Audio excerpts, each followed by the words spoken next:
Bagaimana cara kelelawar melihat dalam gelap? Hai teman-teman, pernah nggak sih kalian penasaran bagaimana kelelawar bisa terbang dengan gesit di malam hari yang gelap gulita?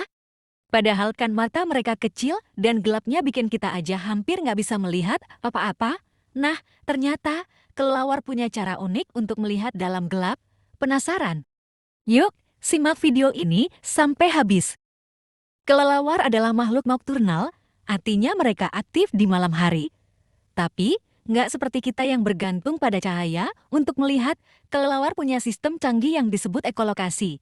Jadi, mereka nggak benar-benar melihat dengan mata, tapi menggunakan suara untuk navigasi. Ekolokasi adalah kemampuan kelelawar untuk mengeluarkan suara ultrasonik, yaitu suara dengan frekuensi tinggi yang nggak bisa didengar oleh manusia. Suara ini akan memantul ketika mengenai benda-benda di sekitarnya, seperti pohon, serangga, atau bahkan tembok. Nah, pantulan suara ini akan kembali ke kelelawar dan memberi mereka informasi tentang jarak, ukuran, bahkan bentuk benda tersebut. Bayangkan ini, kelelawar terbang di kegelapan, lalu mengeluarkan suara ultrasonik. Suara itu memantul dari seekor ngengat yang sedang terbang.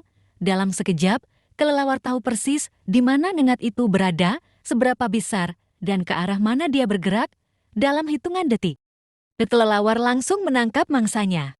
Ini seperti radar alami yang super akurat. Nggak cuma untuk berburu, ekolokasi juga membantu kelelawar menghindari rintangan saat terbang. Mereka bisa terbang di gua-gua sempit atau hutan lebat tanpa menabrak apapun.